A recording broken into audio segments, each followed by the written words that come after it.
So this is a little bit of a refresher about the final paper. I've covered some of that in our welcome video that we originally had, but I wanted to make sure and have a video that focuses specifically on what you're doing for this final paper. So I'm going to go ahead and share my screen with you.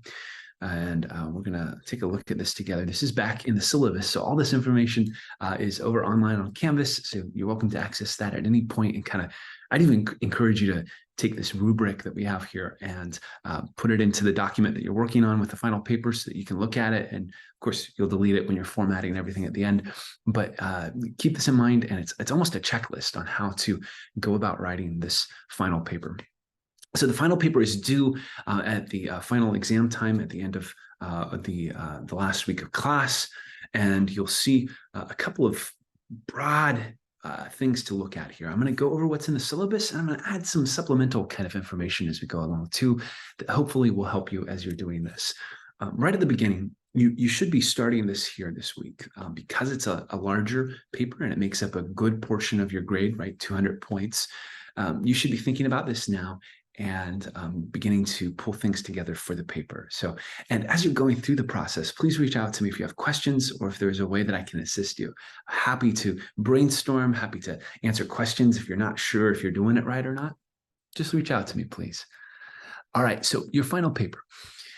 You're writing this individual final paper that's going to be kind of broadly, it's considering a historical or current event that deals with challenging conversations. So you're looking for something, and I think I use the word here, case study, other things like that. It doesn't need to be a traditional case study, as in like an article that's doing a kind of academic look at something. What you're looking for is more based in like news or something like that. So where's a situation where there was a set of challenging conversations, and can you point back to specific sources that tell you about that, right? So maybe your case study is about the challenges around COVID-19, and there are a bunch of difficult conversations about vaccinations, maybe. And there are a lot of articles in different reputable newspapers like the New York Times, the Guardian, the Washington Post, the more kind of regional newspapers as well, that talk about things going on with COVID-19, but you'll want to be kind of specific. So maybe if you chose that topic, you could talk about difficult conversations around vaccinations in family settings, right? So this would be something where you'd go through and you'd look at how those family relationships influenced those kinds of conversations. So that's one example, but there are a lot of other examples that you could choose from as well. Everything from kind of in public settings, right? Like in the workplace, maybe you find a set of challenging conversations there. Maybe it's in the political arena, right? But finding something specific that you can cite news sources to support. So your research question should drive the paper. What are you curious about?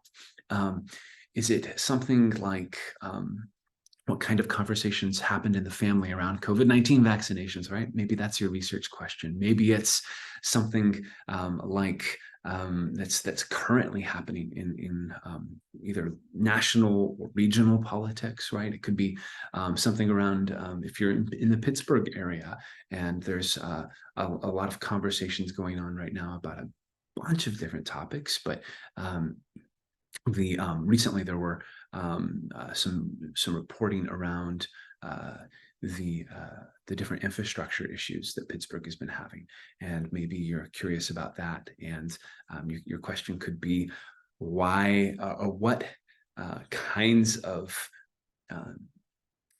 strategies are being used to facilitate conversation around infrastructure in Pittsburgh. What's the city doing to help facilitate that? That could be interesting, right? Bunch of different options. Kind of let your curiosity drive your research question. And maybe even if you have a major that you've already committed to at Duquesne, that could be something that kind of influences your choice too. So if you're an education major, maybe it's something about schools and about education, or if you're a health major, looking at something in the healthcare sector might be interesting for you. So I'd encourage you to let yourself go where your interests lie. Again, the project should be supported with reports from reputable news sources. You're using those to cite the things that you've chosen as your case study, as your example, right?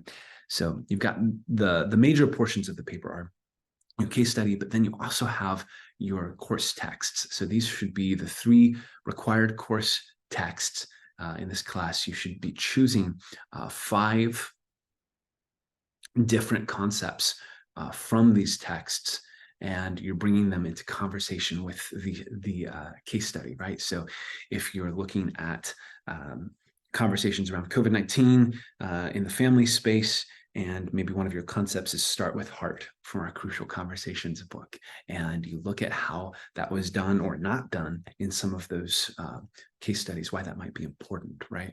So bring it into conversation. And then your paper finally should follow APA or MLA style. This is important because as a college student, you're going to be writing a lot of papers in probably a variety of different styles, but APA and MLA are basic kind of professionalization standards. APA is the American Psychological Association, MLA is Modern Language Association, and they're both used in kind of different disciplines. Communication does APA and MLA. And these are often some of the styles that you're going to encounter. There are some great resources. If you're interested, I'm happy to point you in the right direction. If you're not familiar with writing in one of these styles, OWL Purdue is really good, especially with APA. And the current APA styles, APA 7th edition, I believe. And I think MLA might be on 6th. You'd have to go look that up, but kind of keep those things in mind. And that affects everything from your style guide affects the way you cite sources. It affects the way you format your reference page, the way you refer to certain books or authors' names throughout the paper. All of that is impacted by a style guide. So really important to use one and to let it shape your paper. So this is the requirements for the paper put out in kind of bullet point form. If you follow this, then you're going to be doing pretty well, right? So, and it shows where your points are coming from too. So first, does your paper meet the length requirement? The requirement is 12 pages, you get full points, right? 100 points. 8 pages get 70 points.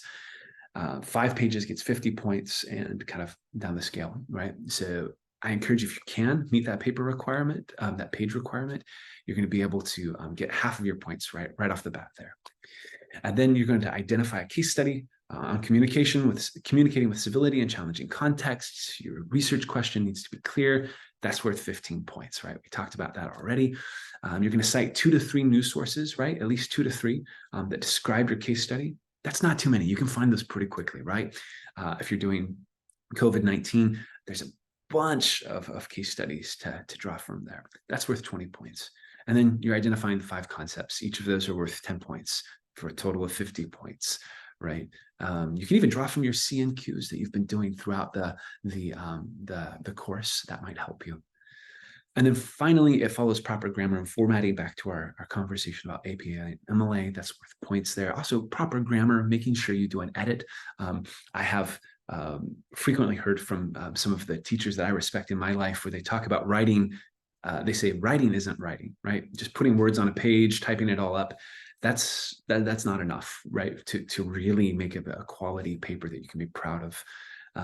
Editing is writing, right? When you go back and you're writing and you're creating another draft. This is something I had to learn in undergrad, was that I write a first draft and it's terrible, right? It's there are things that are misspelled. There are ideas that are not fully formed. It's clunky, right? Writing isn't writing. Editing is writing. You go back another time, another 2 or 3 times, depending on what you're trying to do. I've gone back a dozen times on some projects, and you go back and you correct mistakes, and you also adjust so that it says what you're trying to say. Writing isn't writing, editing is writing. So as you do all those things, I think you're going to be in fairly good shape. I hope this was helpful as kind of a guideline for the paper. Again, you're looking for your big case study, the thing that you're looking at with that's a real life scenario of difficult conversations and handling those with civility. You're bringing that into conversation with your 5 concepts from our course text. You're bringing in news sources to cite your case study, APA, MLA style. If you keep those in mind, you're going to be in pretty good shape. So reach out if you have questions, and good luck as you're writing. I can't wait to read your paper.